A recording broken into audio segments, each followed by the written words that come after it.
it.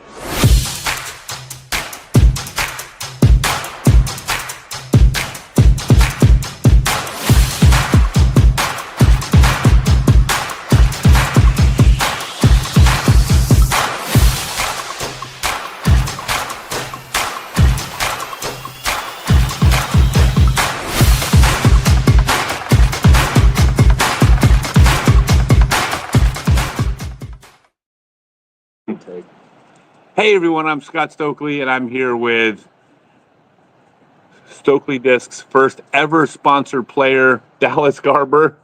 We're in Portland, Oregon. That's the first person just came into our live stream. By the way, people will watch the recorded version later, so that's why we're talking when there's no people in here. This is Dallas. This is your first one, right? First live stream? Yeah. Maybe. Maybe. I don't know if I've ever done a live stream. I've definitely never done like a sit-down one. Okay. Yeah. Well, this is going to be, I don't know how to say this. I don't want to put any added pressure on you, but my entire company's financial future and all of our employees and shareholders are dependent on you, like, killing it. So, yeah, don't mess this up. I'll do my best. All right, you guys. Hey, if you have any questions, this is mostly about getting to know Dallas, because Dallas is going to be having his most active year yet, and then next year he's going to be on the Disc Golf Pro Tour full time. So if you have any questions for Dallas, feel free to shoot them over. I'm going to put on my old man glasses. Who's that? That's my grandma. Right. Okay. You said, hi, Grandma. This is like when you're doing like your school play. Yeah. They had a huge audience, except it's like 3 family members per performer, and it feels like everybody came out to see you. So you'd be happy to know that you got your grandma watching live and your mom sitting right over there. Yeah. So I got a question for you. What has been going on this year? Here we go. Love to see you. Oh, Jake says, we'd love to see you in Florida. I am going to be in Florida. Go to scottstokely.net. I'm running 4 seminars, Tallahassee, Jacksonville, and then a couple down south, like Melbourne and another area. So go come out and join one of the full-day Stokely Method seminars. So what has been going on this year? You've had a good year already. You've been... Yeah. I've played in 4 or 5 tournaments. I've gotten podium in most of them. My worst finish so far is 4th. Okay, 4th. Wait. When did you get 4th? You should have let me know, so I could have tried to erase that from the PDGA records. I can't remember the tournaments right now, but really, I played at Dabney, Glendoveer. No, not Glendoveer, Arizona. I'm not good at memory when it comes to tournaments, especially recent ones. But, I'm not good at memory because of my age. So that's the nice thing about bdj.com. You can go back and relive those memories. All right, we have Us and Them says, Dallas, what is the favorite disc in your bag? My favorite disc in my bag is my Ren. It is my most used disc because it's my putt and putter. I think that I have grown exponentially once I put it in my bag. I was a good putter before, but I definitely think it made me better. It's a really nice feel, beadless putter. Yeah, I throw it too. It's great. Yeah, no, I love it. I mean, that was one of the things when we started talking about you throwing Stokely discs. I was very clear right off the bat, like, don't bag stuff you don't like. Like, I'm not paying you enough money to like throw something you don't like, lose strokes, but I'm paying you enough money that it's like worth those. worth the prize money lost. Like you throw stuff you like. Yeah. Every Stokely disc I have in my bag, I like. I mean, there's one of them that I don't throw just because I don't really like it. Yeah, you'll never throw every single thing. From any company. So I'm going to be constantly scrolling up here. So this is okay. Oh, so you'd be happy to know your grandma remembers where you finished 4th. Yeah, she would. Thanks, Donna. SeaTac Tree Smack. Oh, it's like my favorite course. Did they name it after you? Tree Smack? Yeah. All right. Jason says, are they shot shaped you are less comfortable with off the tee? That's actually a really good question. Is that for both of us?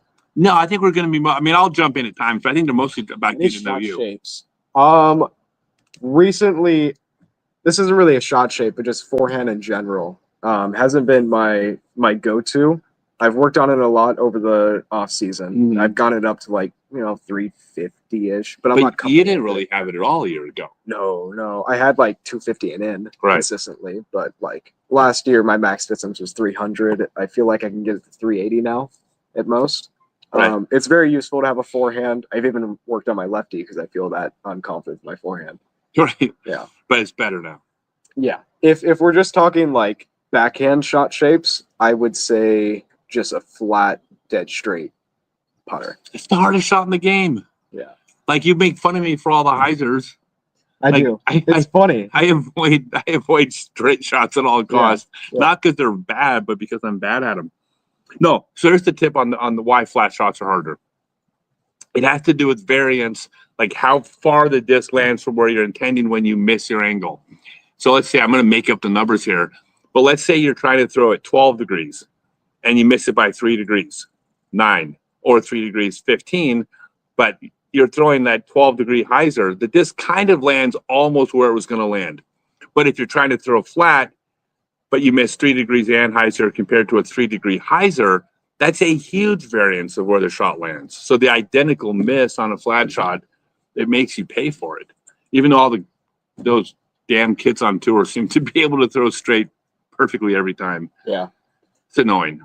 I mean, we played at Rockwood Mhm. a couple days ago, and it's just that touch putter backhand. I'm Yeah. not good at.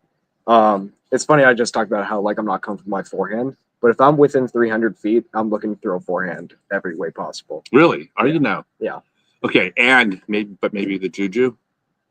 Maybe I am. It's amazing, right? I think that I am putting the juju in the bag after this week with you because we did the Stokely only round, and I was throwing the juju perfectly. Like every approach shot, it felt like. Well, it's the same thing about a slow disc. It's about variance. If you throw it X% too hard, the faster the disc, the farther past the land or where you're trying to land it'll go. So the slower the disc, the smaller the margin for error, right? So the juju is so like straight and slow. Yeah. Yeah, Easy to gauge distance control. It's very similar to like an ultimate disc. Mhm. You've said that before. It flies very similar. Like has that nice flip up, but then it doesn't burn immediately. It just kind of slowly drifts to the right with no fade. It's really controllable on Annie shots, especially. You talked about how you throw Annies instead of forehands. Yeah, on my approach shots, I'm throwing hand-hyzer backhands with the juju instead of sidearm. On my approach shots, not on drives. Every single shot, Anheuser juju. Hand-hyzer juju, yeah, every single hole. So yeah, it's pretty wild to me. Us and them says thanks. Jake Ratcliffe says he's a fan of the Lark. The Lark is like it's doing great, but everybody should be throwing it. It's such a great. The Lark is that one disc that I don't bag right now out of Stokely stuff. Is the Lark? Yeah, it's the one disc. I think it's a great disc. I think it's because I haven't practiced it enough. I already have something that I like for that slot, and I don't want to really change it. Well, no player and it's not just a matter of like or dislike. It's like everybody's got different preferences. Yeah. It's gonna be a long time before I say you got to throw all my stuff. It feels like the Lark isn't the torque resistant disc that I want it to be. Okay, but I can definitely like my dad loves it. Okay, well that's okay. So there you go. That's the answer. It's not torque resistant. It's not meant to be thrown 450 feet. It's a user friendly at all arm speeds straight driver. Yeah. So yeah, it's not. I mean, Simon Lizotte might not put the Lark in his bag. He's going to throw his putter 400 feet straight. But for regular players, it flies straight. Brian says, today I turned 50. Would love if you and Dallas would sign a stable to understable driver as a birthday gift. But where are we going to see you? So we could sign it, but it might be hard. I have no discs for sale with me. They're all in Georgia right now. We just got back from overseas, so I don't even have any discs for sale. Your entire suitcase is just discs. But they're all throwing discs. Yeah. The important things. Sam Hill wants to know what your next tournament is. My next tournament is this weekend, Sunday at Glenvere. It's a 1-day, 2-round tournament. It's like a Stumptown slosh event, I believe. Glenvere is where they host the Portland Open. It's not the the ball golf course. Yeah, it's not the Portland Open layout course, but it's like a modified, more amateur to pro level course. It's really good, actually. Yeah, it's a great job. It's a good course. Yeah. Danny Whitaker says, "Good to see you, Dallas. Thanks for what you've done for kids." Talk. What have you done for kids? I haven't done it in a while, but we used to do clinics. I think we did two clinics, like 2 junior clinics with ages 18 and under. Mm-hmm. One of them was hosted at Rockwood. We had like 30 or 40 kids come out, and it was like a baby tournament with some lessons. It was me and Tim Skellinger doing it. That's beautiful. One of those kids actually ended up going to Junior Worlds last year. Really? Yeah. That's cool. It was like his first month playing was at my clinic, and then he went to Junior Worlds a couple years later. They must look, when they see you throw, they must like look at you the way you look at me when I throw. Yeah, that's exactly it. Yeah. They look straight up and say, "Man, this guy sucks." They look up at you and they're like, "Wow, your sidearm has weird form." Yeah. That's what they say. Yeah. Hey, by the way, I'm not pulling this out. I will tell you this. I don't know why everybody would know this, but when I first got introduced to Dallas was when he was how old? Like 10 or 11? I was probably 12. He was like 12. And it was your mom sent me the picture, right? Yeah. So his mom sends me a picture and says, "Hey, just want to let you know, my 12-year-old kid plays disc golf, and he dressed up as you for Halloween."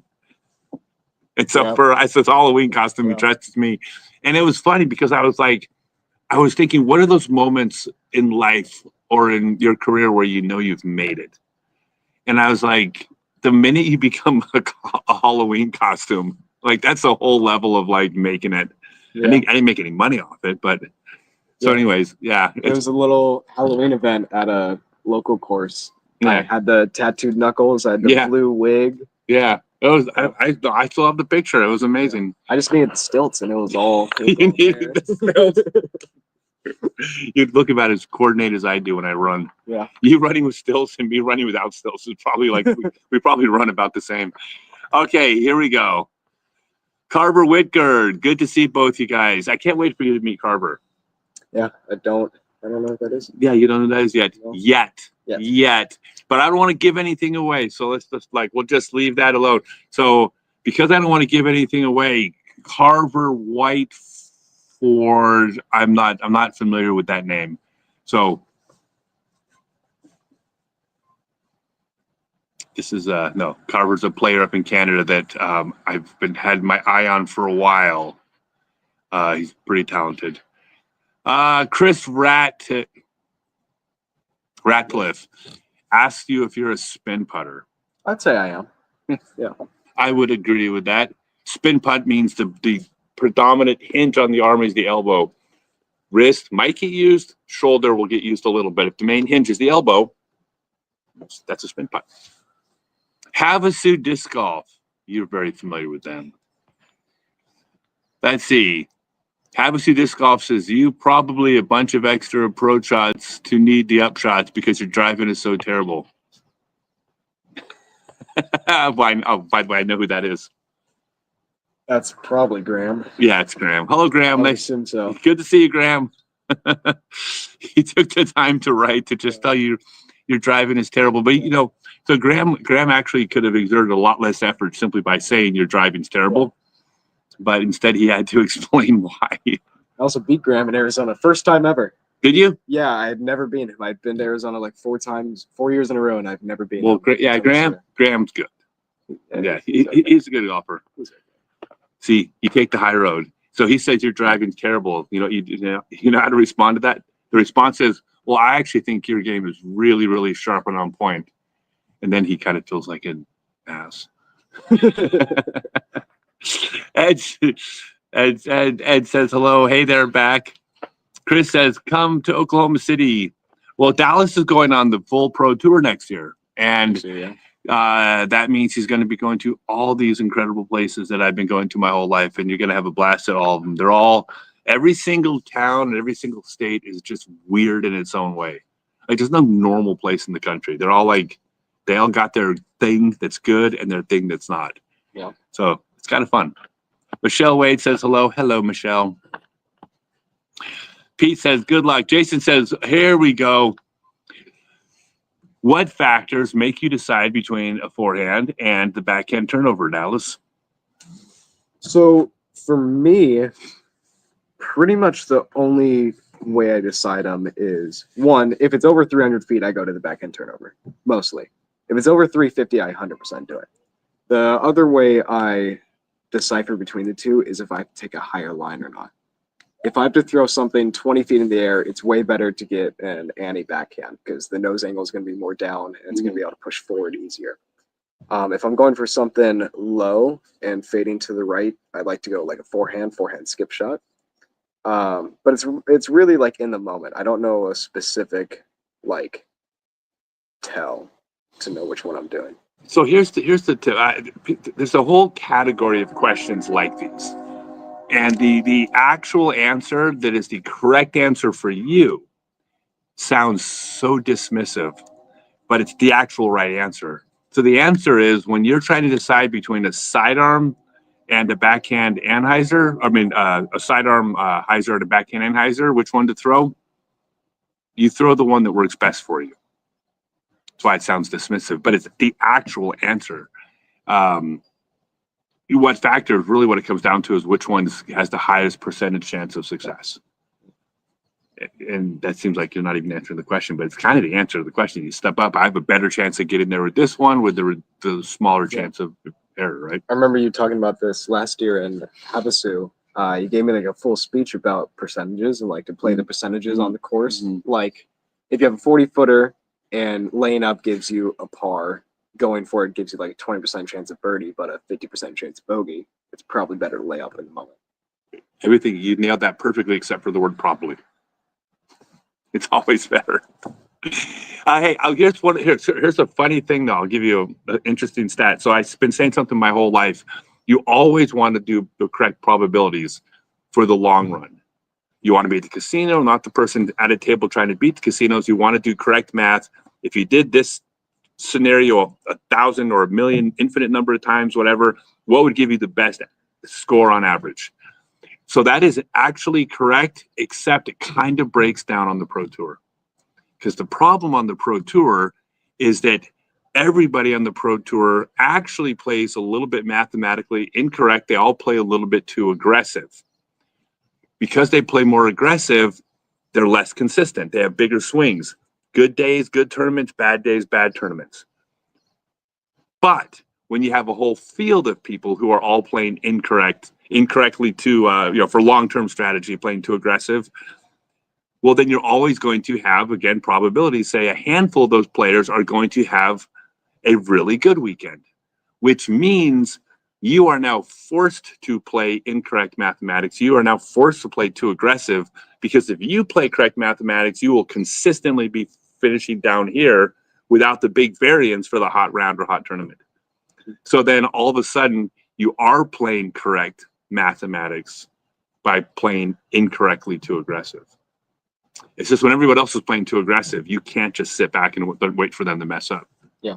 It's really annoying because when I was out on tour in 2022, I realized very quickly at my age, I was nowhere near good enough to be able to play aggressive and succeed. So I kind of had to give up on playing over aggressive. That's not the case with you. You're one of the young, talented players who can get really hot. Damn you kids. I'm just angry. You got a couple good years left. I got a couple of good years. I got a couple of good weeks left. When am I coming to Oklahoma City to do a clinic? I don't have a date yet, but I will be back. Hey, Garber asked a question. Hey, Dallas. Oops. What's it like working with Scott? It looks so much fun. Oh, it's horrible. Terrible. No, it's great. Scott's awesome. I've known him since I was 12. Yeah. I don't remember the first time we met in person, but every time he is nearby, it's super cool to be out with him. We're here at a disc golf course. We're just on live together. Yeah. It's always fun. So it's fun, and I'll tell you one thing fun about working with. We're not going to be next to each other all the time, but we're just with you in general. Or for instance, Garber, if I had a chance to work with you, hypothetically, who knows? It's like getting to work with younger players as I really am aging out of this thing. Maybe I have years already aged out, but it's like I get to see myself in the younger players because like I love the game of disc golf, but my enthusiasm for disc golf will never be as high as it is for Dallas or Garber. There's something about being younger when this the whole future of your life and the sport is in front of you that just is more exciting than it can be when you're older. So I get to enjoy that. I get to live like through you guys. So I probably have more fun than you. And we don't like each other either. I got a video coming out tomorrow. Oh my God. It's horrible. It's horrible. Yeah. I'm basically putting Dallas in It's his horrible place. for me. It's great for you. Yeah, I'm just putting you in your place. Chris Latcris says, for Rick Rivera says, what's your take on Sprinkle Valley Hole 18 from the Austin tournament? You go first, Dallas. Me? Yeah. Oh, I don't want to get all, dramatic. I think it is never a bad idea to have a hole that is really difficult for the pros. People like the Waco tournament, people were talking about how it's too easy. Everybody's shooting like what? The top 20 after the first round was 8 under or better or something. Yeah. The course felt too easy. There was like a tie for first with 7 people or whatever it was. I think it's good to have a hole like that on a course. I think if hole 18 at Sprinkle Valley was hole 12, people wouldn't think of it as poorly. But because like Kristen, for example, like ruined her tournament at the very end of each round, it has a lot worse of a mindset towards it. Just the phrasing of that, though. Yeah, I mean, I do think it should be a little bit easier. Like it maybe shouldn't be that difficult, but I don't think you should make it a birdie hole just because people were getting 10s and 11s on it. Yeah, it's I have mixed feelings about this because generally speaking, I don't like holes like that where you can be trying your best to play conservative and still take a 10 or 11. I don't care if you take a 20 on a hole if you're choosing the risky route over the OB, but you had a safer shot out to the fairway. But when you're forced to throw an island hole and it's stroke and distance, so which means you have to rethrow, you're setting up a train wreck scenario that you can't actually mitigate with strategy. And I think that's the part I don't like, is that you don't have the option of, well, I'm going to just go ahead and play for bogey this round and just take, and no, you have to kind of just go for it. One way you could change it is you could make the drop zone not like you have to cross to get to the 30-footer. You could say any OB goes to like a 130-foot drop zone, but you still have to make the island from there. And then if you miss the island again, you throw the same shot over and over. But it's like 100 foot. Yeah. Well, like here's one thing about this, which people don't. I mean, this didn't come up. But what if the first round of the tournament? Now it's random, so it's not unfair. But what if in the first round of the tournament, when you have a range of good players playing at different times, and let's say there's no wind for part of the day and a 25-mile-an-hour wind in the afternoon. Like you could create a scenario where like everyone's taking 10s and 11s because of the conditions. Like I just think it's I don't love it, but I also didn't play the hole, so take it with a grain of salt. Yeah.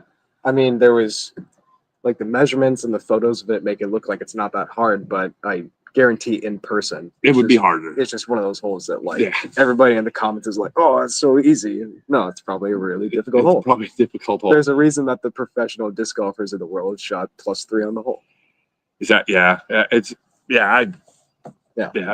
I'm mixed. I don't like train wreck holes, but it's just an opinion. And some people love them, which is fine. Hole 17 at USDGC. Obviously, hole 17 at the. But like hole 17 is an amazing hole. Hole 17 in the Beast is an amazing hole. Or is it 16? 16. Oh no, you're right. 16. I don't know. I don't think it's that bad of a hole. Okay, I'll give one more take on that hole. That I think that this is just me personally. If I was watching a bunch of ball golfers, where the poorest ball golfer on the tour is probably making millions of dollars, and then they're gonna, as soon as they leave the PGA Tour, they're gonna charge $500 an hour at the country club, and like one of them has a train wreck. It's like, now so what? Your life is great whether or not you take an 11 on a hole. Like there's less at stake. But when this is our friends, like we're watching Johnny McRae have the blow up, or watching Anthony Barella have the blow up. I'm like, these are people that I like, that I know. Like I don't want to see my friends go through that. Mhm. Whereas if they were a bunch of millionaires, I'd be like, eh.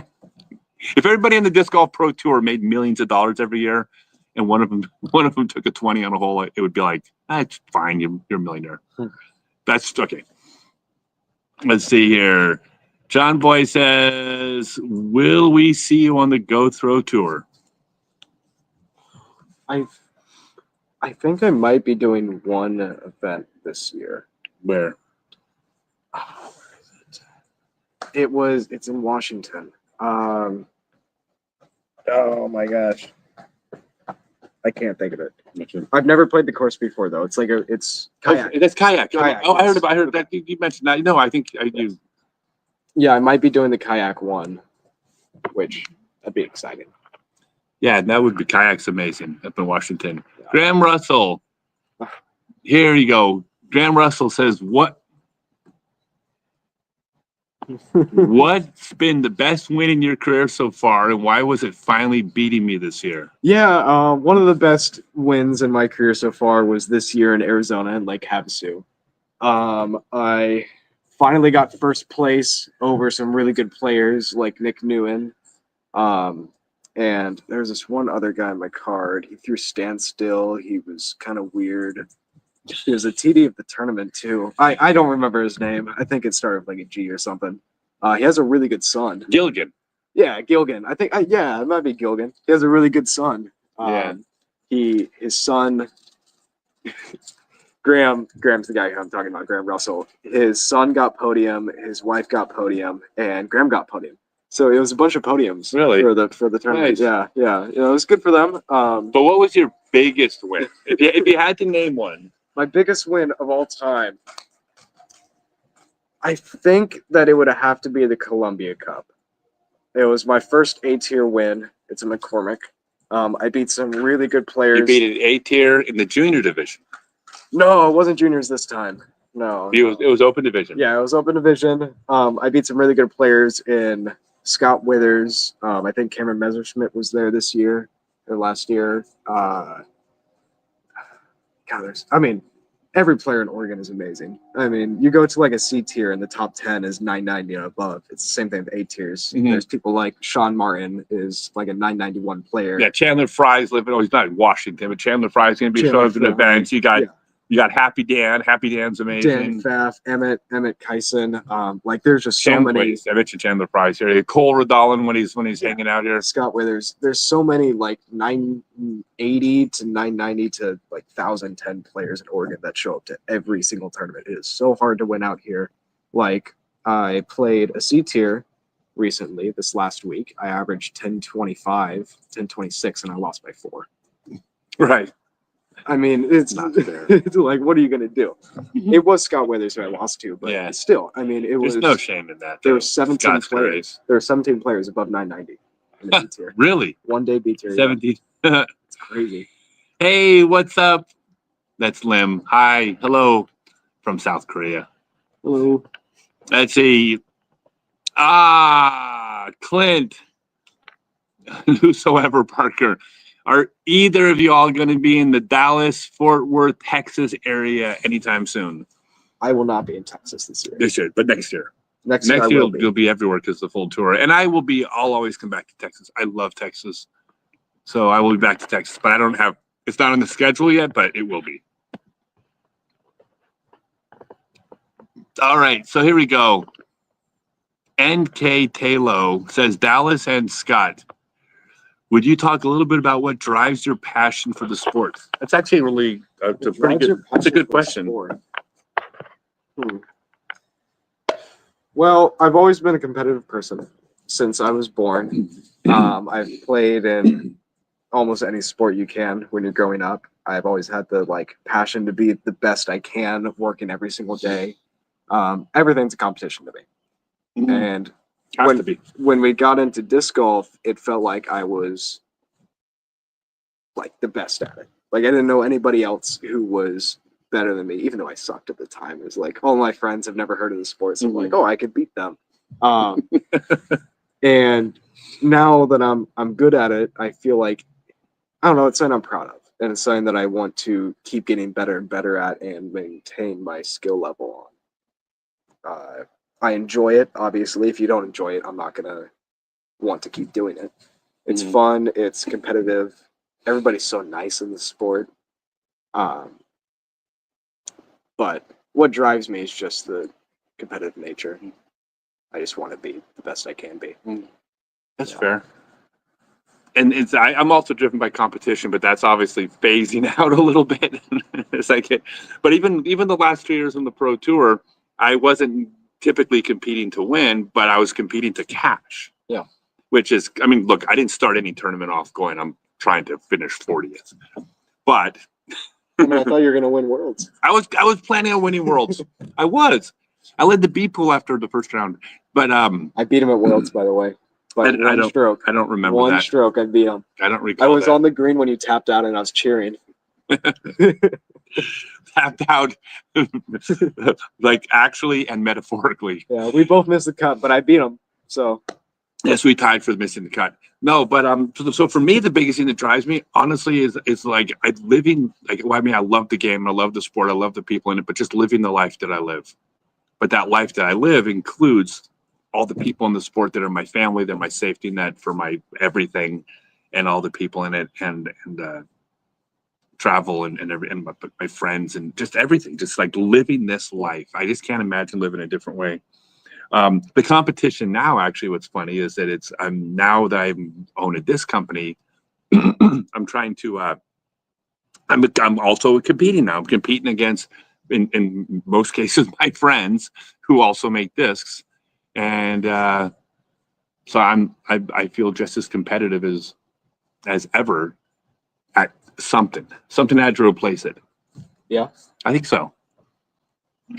Jeff Hoyer says, "Hey Dallas, is there anyone you can never beat in a casual round or at putting games aside from Scott?" well, Jeff Hoyer's a big dog. He's a big dog as we know him. I've beaten Jeff. He's making this comment because I can't beat him in practice rounds. I don't think I've ever beaten him in a practice round before, but he's never beaten me in a tournament. But that answers the question. He asked who you can't beat in a practice round. I think I have the one up on him there. He can't beat me in a tournament. Right. Yeah. And he can't beat me at his home course. Oh, I don't want to give away any spoilers. We might have battled it out on Dallas's home course, but I'm not going. Home courses, yeah. Yeah, I'm not going to tell you who won at his one home course. All right, here we go. Dallas. This is a good one. I am a strong 90 or 900 rated player. Typically drive 280, 300 feet, but can't get rid of the sailboat. Any tips to correct that? Okay, so this is my dad. I've been trying to work on his form for since we started playing. He's done the same thing. So, okay, I got to stand up for this one. All right, go ahead. Here, give me this one.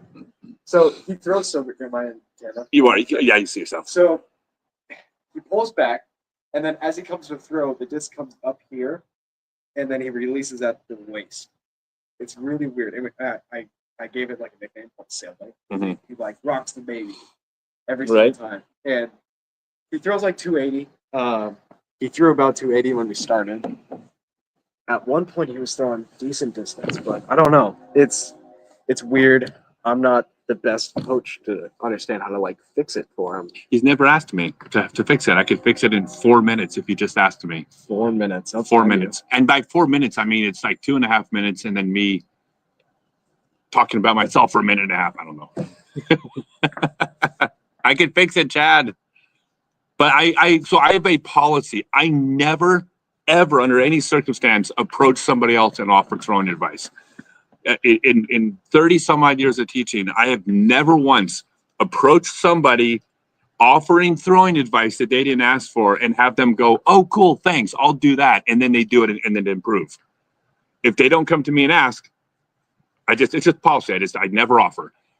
When you ask, I will help. And of course, I do my online class and my seminars. ScottStokely.net. You can read all about all my different teaching.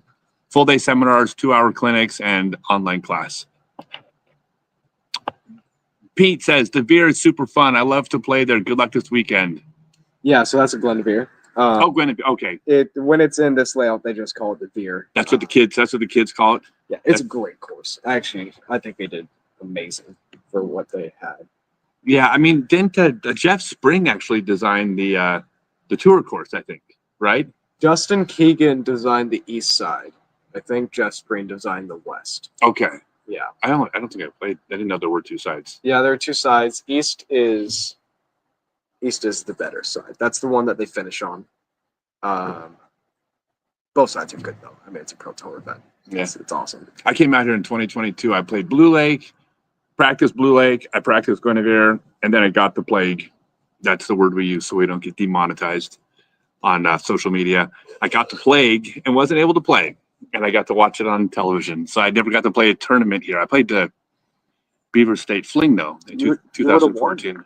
You would 100% won. I won the Beaver State Fling when I played it. How long ago was that? MP40, 2015. I thought you were gonna say like 30 years ago. There's so many players on tour, like, oh, the Des Moines Open, oh yeah, I won that one. Oh, the Minnesota Majestic, oh, I won that one. The Memorial, oh, I won that one. The Texas State Championships, oh, I won that one. Like, I've won so many of these tournaments, and it's like, really, that's amazing. Wow, when was that? It's 1996. They still count. All right, Lim says, cool. Mike Taylor says, Alex, we can't wait to see you on tour to Preserve in Minnesota next year. You plan on going to the Preserve? Yes. I mean, I'm going to be on full tour, so every tour event, yeah. Yeah, the Preserve is an interesting one because it's such a good course. That is the best example of a course that, like, the pros just demolished that course. It's not as easy as it seems. Like, I've gone out there with just a little bit less distance than maybe, or maybe a lot less than AV, but a little less than, like, say, the top 20 players. And the difference is I was like, I'm like thinking, wow, 3 or 4 is pretty good. And they're like 13, 14. It's gonna hate those kids. All of them. I hit that. Did I ever tell you this? This is, by the way, I never thought this would happen to me. I swore it would never happen to me, but it's happened just like, I don't know, in the last year or two. I started getting angry at young people for being young. I didn't know that was going to happen.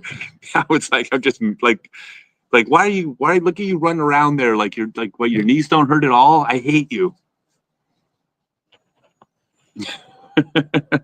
It's true. Jimmy says, I'm thinking my rent so far. I've only played one round at Shampoo with it.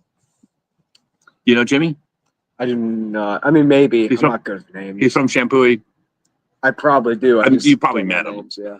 Yeah, you would. When the more you tour, it's so bad. It blurs, and your brain actually. There's an evolutionary reason. Actually, they've studied this. Our brains can only hold a certain number of people and faces in our brains. It is literally an evolutionary thing that has to do with how many people were in our hunter-gatherer societies. It's like 125 to 175. But they've studied this. You're going to meet that many people every week. And so you will meet people and not remember them a month later, and you'll feel so bad but it's not your fault. That's amazing. He had spinner wheels on his, but yeah, so you're gonna meet so many people, and then I always feel terrible when I don't remember them, but it's like, blame Darwin. Dallas, are you playing in any pro tour tournaments this year? Yes, I will be playing in Idlewild, Ledgestone, Des Moines Challenge. I don't remember what that's called this year. It's like Discmania. Oh, it's not Des Moines Challenge? No, it's the same course, but same course. Discmania sponsored. Portland Open, which is Pacific or Northwest Championships. BSF, which is not on the tour. Same with Las Vegas and Santa Cruz.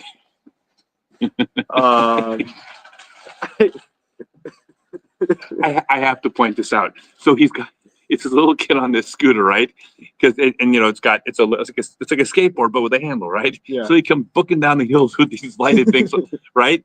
Which is like, he's already awesome. So then he turns on to go back up the hill, and it has wheels on it, but he's dragging it up the hill, not on the wheels. That is maybe the best thing I've ever seen in my entire life. I don't know why that's so funny. Sorry, you said you're playing the one. That's not a pro tour event in Portland, is it? The Northwest Championships. Oh yeah, that's a pro tour That's event. an Elite Plus. Yeah. So you're playing. You're allowed to play 4 and still. I'm at 3, so I can play 6. Oh, without So and still be rookie. yes, Ledgestone, Idlewild, I thought Des Moines, the year before it was 3. Northwest.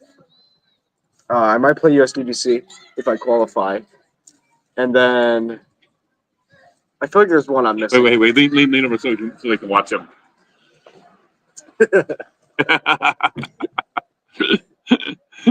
We're at Pier Park Disc Golf Course. So Yes, yeah. all right. So okay, we got a question from Chelsea Taylor. So let's see. Chelsea asks. Go ahead and ask it, Chelsea. In person? Yeah, I mean, you're here. Just yell it Which out. course are you excited to play next year? What Well, it course? says what tournament, so. Oh, what tournament What tournament on tour? are you most excited to play next year? Next year. Yeah, next year. When you get to play them all? Oh, I haven't really thought about it, honestly. No. Idlewild, I am most excited for. I'm playing that this year, though. Mm. So Idlewild, obviously. Wait, look.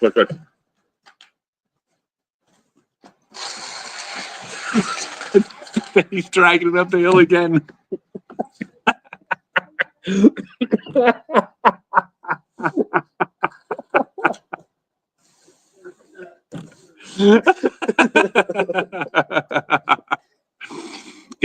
So just imagine for a second, like if you were in an airport and you saw a suitcase with 4 wheels on the bottom, and then somebody turned it on its side and just sliding it across the floor. He's about to come back down So again. get back down. So aside from Idlewild, do you have anything you're like most looking forward to that you've seen on coverage? Yes. What course was it in Florida? First term of the year? Florida. Oh, the throw down the mountain. Yeah, I think that course looks great. It does look great. Here it comes. Here it goes. There you go. Let's step aside. And I wish I could be fearless. I'm not afraid of getting hurt, but I'm afraid of I'm old enough where if I get hurt, I might always remain hurt. Like you don't heal at a certain age. All right. Chad Garber says, Dallas, what are your top 3 courses in Oregon, Washington? Oregon and Washington area. Milo is the obvious answer. That's number 1? Yes. Okay, you like Milo. I do like Milo a lot. I don't know if it's number 1, but it's got to be in the top 3. SeaTac is one of my personal favorite courses. Other people won't agree with that. I love SeaTac. Absolutely love that course. And then the other one. Oh, it might be kayak after you play kayak. Kayak special. I really like McCormick. McCormick. I play very good at McCormick. I really like it. I think it's an awesome course. If not that, I enjoy Blue Lake a lot. Blue Lake's also the closest one to me. You know, there's actually one of the most famous holes in disc golf is at Milo. Did you know that? There's a hole at Milo, and I believe the hole is forever going to be called. It's called the hole that Scott Stokely birdied in 2015 that Philo later got an albatross on. I think that's the technical term. Yeah. That's what it's known for. Should we add the one that Dallas Garber got a bogey on in 2024? Did you bogey it? Yeah, I believe so. Oh my God, that's like way worse than Philo. Don't get any bogeys once I'm paying you now. So now that you're getting paid to disc golf, you need to not get any bogeys. Every bogey's like 1,000 out of my paycheck. Yes. Wait, 1,000 out of your paycheck? Now people are going to think I'm paying you like more than $1,000. I thought you were. What? It's possible. What else am I here for? It's all. Hey, look, we got joggers. Here we go. Let's more show.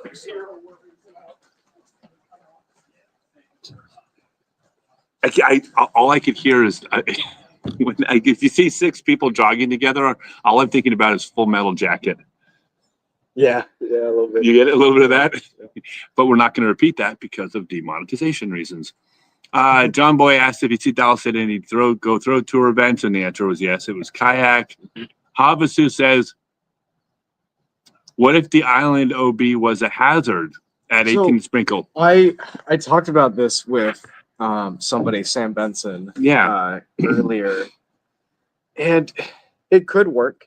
That is a very possible way You to could still get a 2-stroke swing on the final hole. Yeah. Which is what you want. You want the chance of a 2-stroke swing on 18 without luck being involved.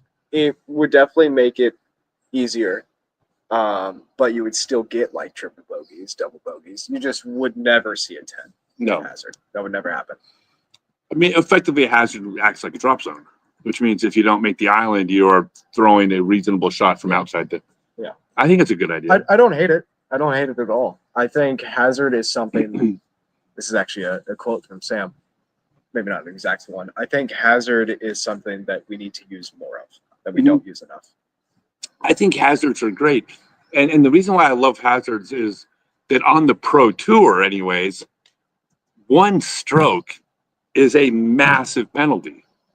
Yeah. Like for sure. I mean, you get, so you don't need to have a lot of strokes because you have a small tournament with a wide spread of players. I mean, there's it's so razor thin at the top that a couple strokes from hazards is enough to lose you a tournament. It matters. So it's not a small penalty the way it would be at another tournament where it seems like a smaller penalty than it would be. It's like, no, it's big. Let's see here. Jeff Hoyer says kayak. What's your favorite course in Oregon? You said Milo. Milo's probably, yeah.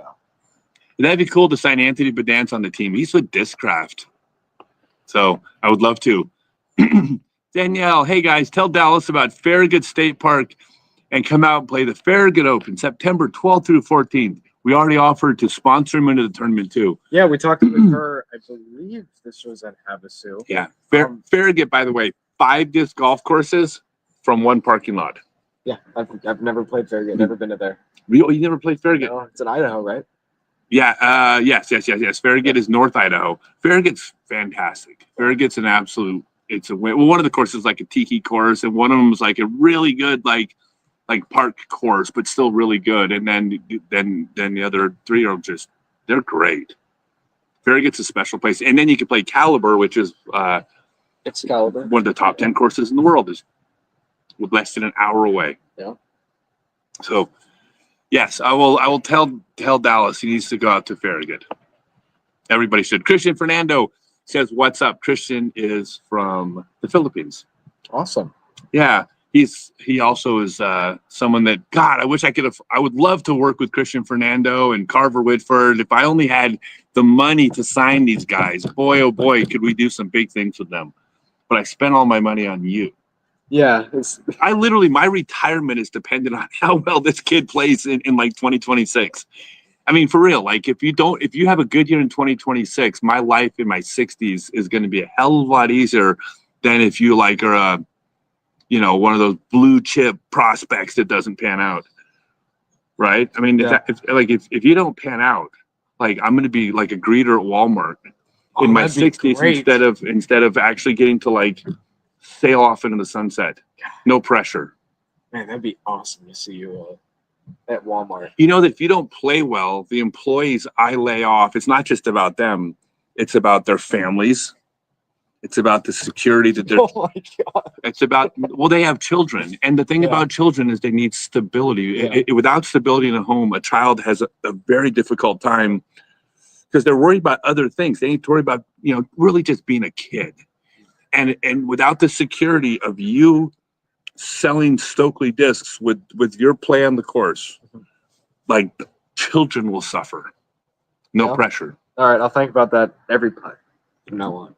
Yeah, every time you step up to putt, I don't want to make you nervous, but just think about the children. I'll just this is for the kids. It's for the kids. Yeah, Every don't- 30-footer. Every 30-footer. Yeah. Chili says Scott Withers is the second best disc golfer named Scott, I think. Both Scots are pretty good. One Yeah. is worse than the other. Yeah, I think I believe the last time I played Scott Withers was at CCR, and I'm pretty sure he beat me out there. Both Scots are really good players. We're both pretty darn good. They're also both old. Are we both old? Yeah, Scott's not my age. he's almost. He's there. He's 39, I think. 39. Oh my God. It's all down. Oh, wait, it's all downhill like at 19. You have like I got like one more year. you have like one more year. Enjoy it while it lasts.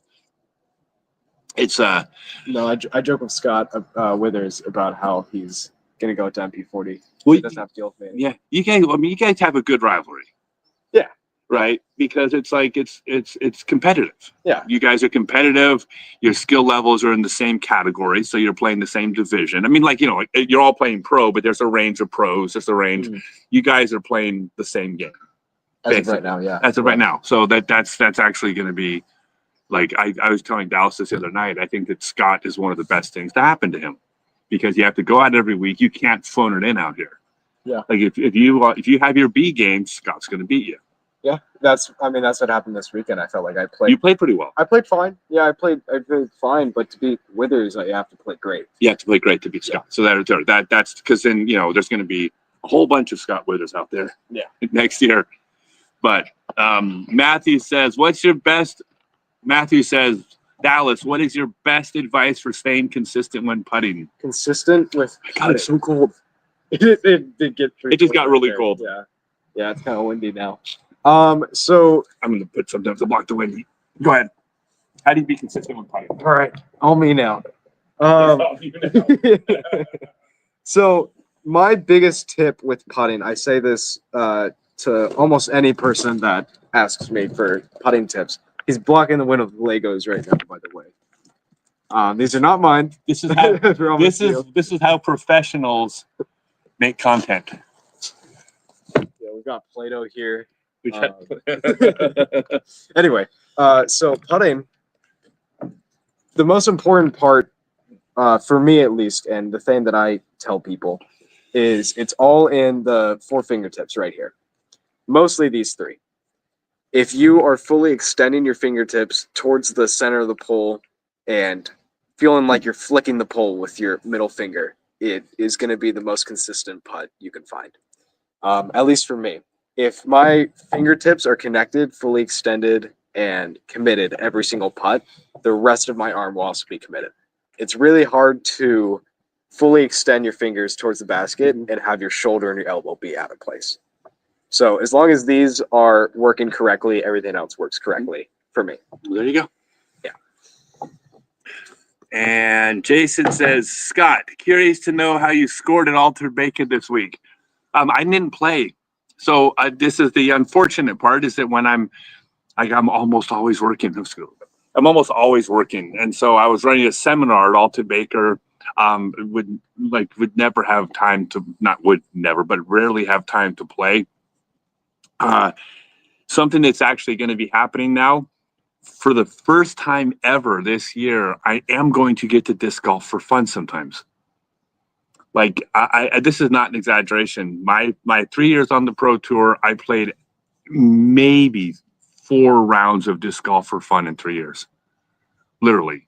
Because I'm either practicing the course I'm going to be competing on, or I'm out working on shots because I was trying to compete and playing around a golf. It's like, wow, I'd love to go out and play around a golf and play league with the guys on a Tuesday night. But that is like 2 hours. If I have 2 hours, I could put that time into trying to, train. And now this is the year where I'm actually going to get to just have fun. So yeah, I didn't have time this weekend. I'll be quite busy, but I will get to play for fun a little bit. It'll be, I've been waiting my whole since like 1992 to play for fun. Jeff Hoyer says, Howling Wolf Disc Golf says, hey, Scotty Dallas. What's up, Howling Wolf? Jeff Hoyer says, okay, Dallas, can you tell us what it's going to feel like when you get your first ace? No, it's just, yeah. I've got my first ace before. Oh, okay. What was your first ace? My first ace was at Rockwood. We played there. Rockwood hole 7. It's the shortest hole on the course. It was 10 o'clock at night, pitch black. Really? Yeah. We had a 5 card. We were just doing a fun glow round. How old were you? 14. Sick. 14. It was with a Berg that you had signed earlier. It was That's the one right. Now I remember that. It was the one you signed at Lakewood. I signed it. A Berg for me. Got his first ace with it. I got an ace with it. Jason Harden Jr. That's cool. picked me up, carried me to the basket, and then like 5 minutes later, the next person threw, Josh Donaldson, and he aced right after.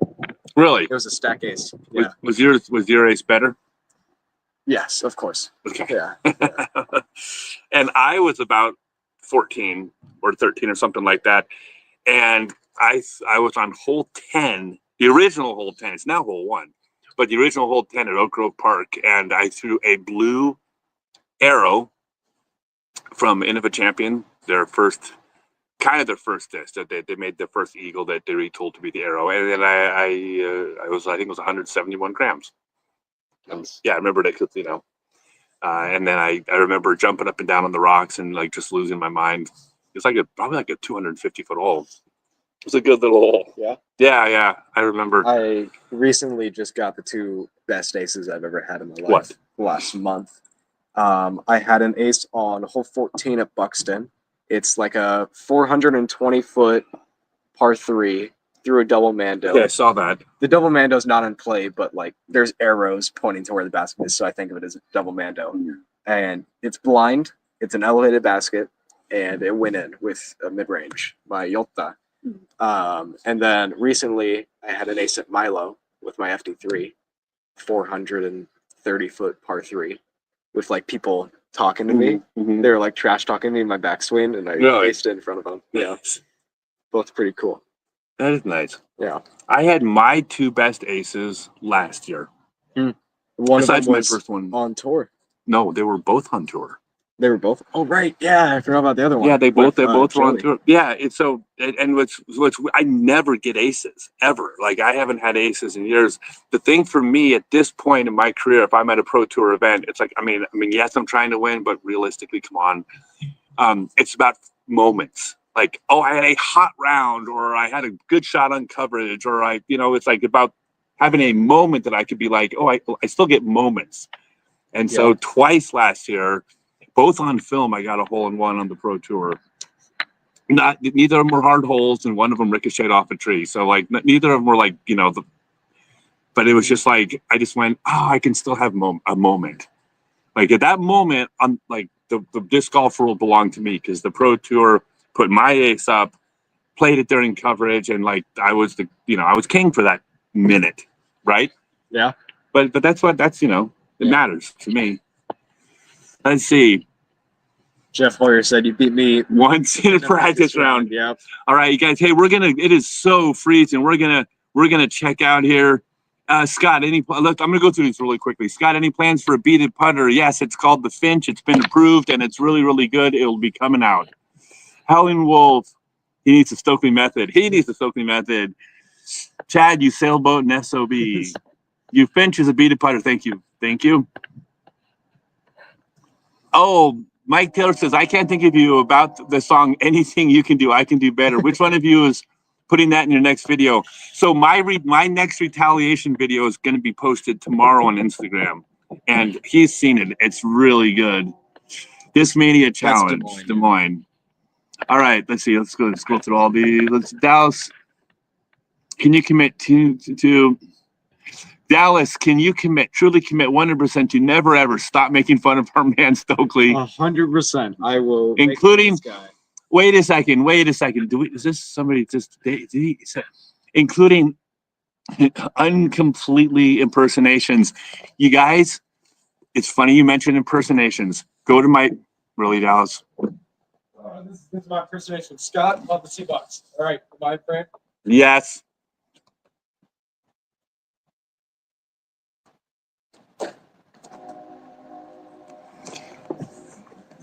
So he hit a tree when I never hit trees. Perfect. And you'll see. You want to see my impression of Dallas? Watch my Instagram tomorrow. It's so much better. I think that was pretty accurate. It was terrible. Yeah. Dallas, you're going to outdo Gannon already? I can see it. Can't wait to see it in the Pro Tour. Yes, he has to outdo Gannon. My entire company is dependent on it. Kids rely on it. Scooter Kid stealing the show. Yeah. Kayak Point is special. Red course is my favorite, but the gold course is really good. Yeah, those are all good. By the way, we need to get out of here because we got to get dinner, and then I got a meeting in 90 minutes. There's probably a ton of comments that we haven't seen. You like watching Chelsea Taylor's impression of you putting, but the answer is with infinite, not discraft. Okay, my mistake. Rick Rivera says, are you throwing other discs besides Stokely? Yes. Yeah. Yeah. Mixed bag. Castoplast for sure, and then you carry destroyers and I carry destroyers and empty threes. I mean, yeah. yeah, for sure. What's up? Oops, hello. What's up, Scott and Dallas? Great to see you guys. Dallas, are you playing any tournaments in Asia this coming year? Asia, not this year. I will, but yeah, he's gonna be. Scott's gonna try to get me out there. No, he's definitely going to Asia. Yeah. No, for sure, 100%. Everybody needs to go play in Asia. Won't let you have a retirement, Scott. I'll personally not let it happen. Thank you. Jeremy, Stokely wishes he was 39. Dude, okay, this is not an exaggeration. If you handed me a butcher knife right now and you said, if you cut off your pinky on your non-throwing hand, you could be 39 again, like chop, I wouldn't even think twice about it. So, yes. How's that for a visual? It's pretty good. I would do anything. I'm 55. I would do anything I would chop off my pinky to be 54. So no. A pinky for a year of life. It sounds like a lot because when you're 20, what's it between 20 and 19? Todd says, my nephew's a 6'9", 6'10". Who on tour have you seen this tall? Is there an advantage? So Gannon's a little bit taller than me. I'm 6'7". There are a few players around my height. Ricky's pretty tall. Germ is obviously pretty tall. Gannon's pretty tall. Actually, Brody's not as tall, but he's pretty tall. He's not touring. But there is an advantage to throwing. Omen. Okay.